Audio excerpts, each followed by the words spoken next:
আসসালামু আলাইকুম। আজকে আমি আপনাদের সামনে আবার আসলাম সাকিব আল হাসানকে নিয়ে কিছু কথা বলতে। সো রিসেন্টলি দেখতেছি যে সাকিব আল হাসানকে নিয়ে আমাদের দেশে অনেক প্রকার কথা হইতেছে এবং সাকিব আল হাসানকে নাকি বিসিবি বলছে যে সাকিব আল হাসান যদি দেশে আসে তাহলে তাকে নাকি ব্যক্তিগত সিকিউরিটি এবং এগুলো নাকি তারা দিতে পারবে না। তো আমার কথা হচ্ছে, এটা সাকিব আল হাসান যেই জায়গাটাতে আছে, উনি হয়তোবা এর আগে যিনি সরকার ছিল ওনার ওইখান থেকে উনি এমপি ছিল। আমার আপনাদের কাছে একটা কথা জিজ্ঞেস করার, যে এটা আপনি যদি ওই সরকারের এমপি অথবা চেয়ারম্যান অথবা যে কোনো একটা পদে থাকতেন, অবশ্যই আপনি ওই সরকারের পক্ষ নিয়ে কথা বলতেন। শুধু আপনি নয়, আমিও মনে করি আমি যদি থাকতাম অবশ্যই আমি ওই সরকারের পক্ষ নিয়ে কথা বলতাম। কিন্তু একটা বিষয় আপনারা অবশ্যই মনে হয় খেয়াল করেননি, সাকিব আল হাসান কিন্তু আপনার সরকারের পক্ষ নিয়ে কোনো কথা বলেনি। এবং আপনাদের এখন প্রশ্ন থাকতে পারে যে এত বড় একটা ছাত্র আন্দোলন হলো, এখানে ওনারা কোনো কথা বলেনি। হ্যাঁ, আপনাদেরকে বুঝতে হবে সিচুয়েশন। আপনি চাইলেই কিন্তু সব জায়গায় কথা বলতে পারবেন না। এর আগে আমি ছাত্র আন্দোলন নিয়ে অনেক ভিডিও করছি, আমাদের ভাইদের গায়ে হাত দিল কেন, এটা লিগেল ছিল।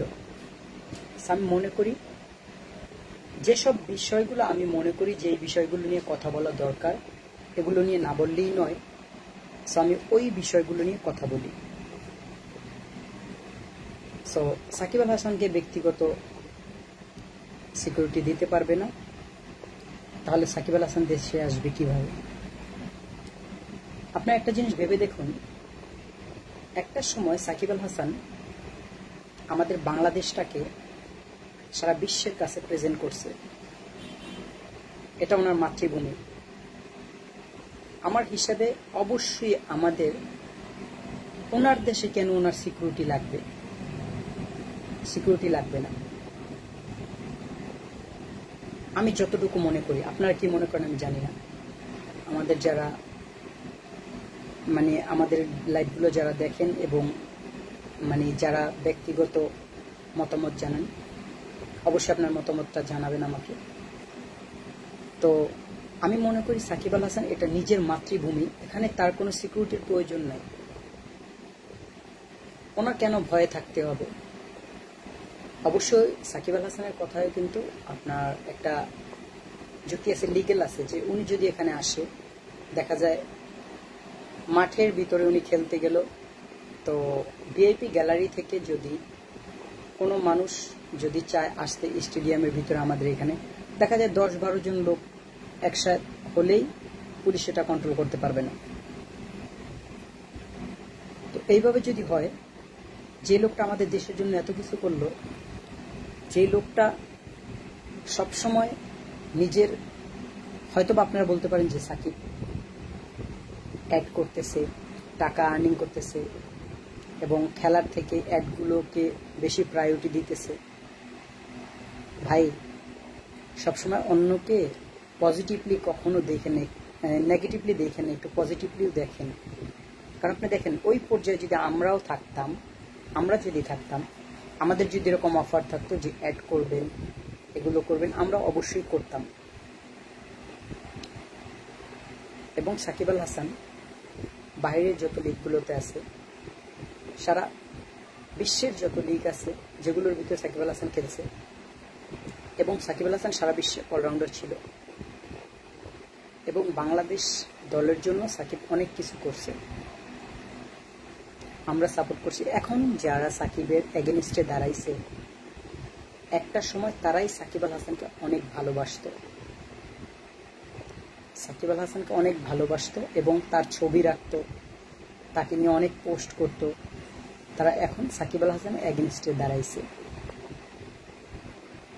তো আমি মনে করি যে এখানে শুধু সাকিব আল হাসানের কথা বলবো না, এই যে আমাদের ছাত্র আন্দোলন যে একটা প্রবলেম হয়েছে এবং মাশরাফি ভাইয়ের বাড়িতে নাকি আগুন জ্বালায় দিছে, আগুন জ্বালাই দিছে, যেগুলো দেখছি আমরা। তো আমি মনে করি যে এটাও ঠিক করা হয়নি। কারণ আপনি একটা জিনিস দেখেন, এই দলীয় সরকার হয়ে মাশরাফি ভাই ঠিকই ছিল, কিন্তু কখনোই সে আপনার সরকার দলীয় হয়ে অথবা কারো কোনো একটা বিষয় নিয়ে সে কখনো কথা বলেনি। সে কি করছে, তাকে যেইখানে দিছে সে ওইখানে নিয়ে কাজ করছে, কিভাবে ওই জায়গার মানুষগুলোকে ভালো রাখা যায়, কিভাবে কি করা যায়, এভাবে সে কাজ করছে। যদি এরকম হতো যে আপনাদের এগেনিস্টে সেও দাঁড়ায় সরকারের পক্ষ নিয়ে কথা বলতেছিল, তাহলে আপনারা বলতে পারতেন। তারা তো এগুলো করে নাই। প্লাস আমাদের অনেক কন্টেন্ট ক্রিয়েটাররাও কথা বলে নেই। আপনারা বলছেন যে ওনারা কথা বলেন, ওনারা আসতে পারবে না। ভাই মনে রাখবেন, আমরা সাধারণ মানুষ চাইলে অনেক কিছু বলতে পারি, অনেক কিছু করতে পারি, কিন্তু যারা কোনো দায়িত্বে আছে এবং কন্টেন্ট ক্রিয়েটার বলেন, এবং আপনার দেখা যায় যে যারা ব্যক্তিগত ক্রিকেট টিম থেকে বলেন অথবা যাই বলেন, ওনাদের কিন্তু অনেক ফ্যান ফলোয়ার। তো ওনারা যদি কোনো একটা বিষয় নিয়ে কথা বলে, অবশ্যই সেগুলো অনেক মানুষ দেখবে এবং ওনাদের উপর অবশ্যই সবাই প্রেশার ক্রিয়েট করবে। এবং সরকার বলেন এবং বাইরের মানুষ বলেন, সবাই এরকম। আমি মনে করি আমাদের দেশের মানুষ অবশ্যই এতটা খারাপ না যে সাকিব আল হাসানকে তার নিজের দেশে থাকতে দিবে না। সাকিব আল হাসান ওই দিনকে বলতেছিল যে দেশ ছেড়ে দিবে, দেশে আর আসবে না। ভাই, যে লোকটা এখন খেলা ছেড়ে দিবে, সাকিব আল হাসান, সে যদি তার দেশের মাটিতে না খেলে, সে যদি খেলাটা ছেড়ে দেয়, আপনার একটা জিনিস চিন্তা ভাবনা করে দেখেন, সারা বিশ্বের মানুষ যখন এটা দেখবে তখন আমাদের কিভাবে নিবে, মানে কি মনে করবে যে আসলে আমরা বাঙালিরা কেমন, যে নিজের দেশের মানুষকে নিজেরা ভালোবাসি না, এরকম কিছু। আসলে এটা ঠিক না।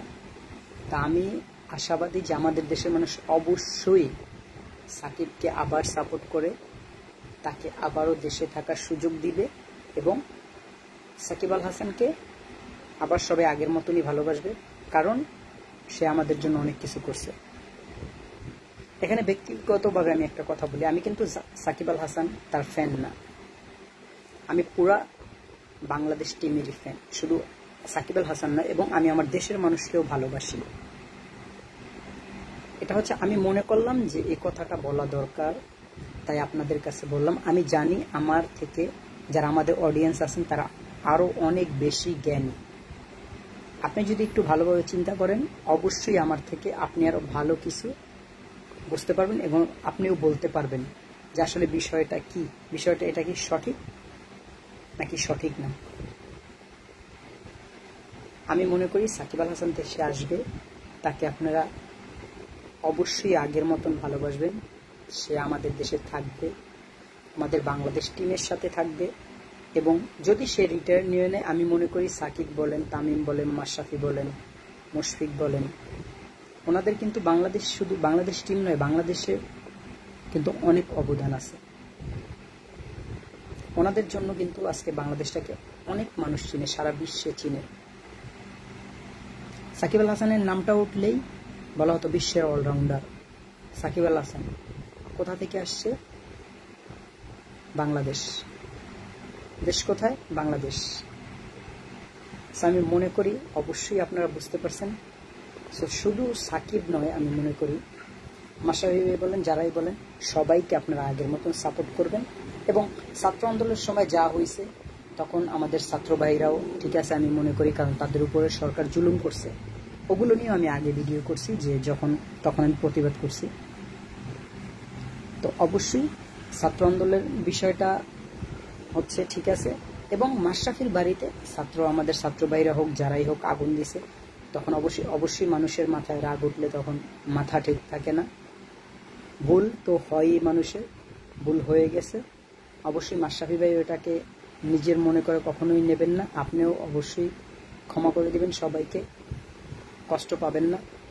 এবং আমাদের যারা আছে তারাও অবভিয়াসলি আগের মতন বাংলাদেশ টিমকে সাপোর্ট করবেন, আমার দেশকে, আমার মাতৃভূমি বাংলাদেশকে সাপোর্ট করবেন এবং প্রত্যেকটা নাগরিকের যেন সে তার ন্যায্য অধিকারটা আদায় করতে পারে, কাউকে যেন আগের মতন না থাকতে হয়। তো এই ক্ষেত্রে হয়তোবা আজকে আমি সাকিব আল হাসানকে নিয়ে অনেক কথা বললাম, অনেক লোকে অনেক কথাই বলতে পারে। এখন আমি বললাম, আমি মনে করলাম যেটা বলা দরকার। সো আশা করি আপনারা বুঝতে পারছেন, এবং আমার যদি এই কথার ভিতরে কোনো ভুল হয়ে থাকে অবশ্যই আমাকে ক্ষমার দৃষ্টিতে দেখবেন। আসসালামু আলাইকুম।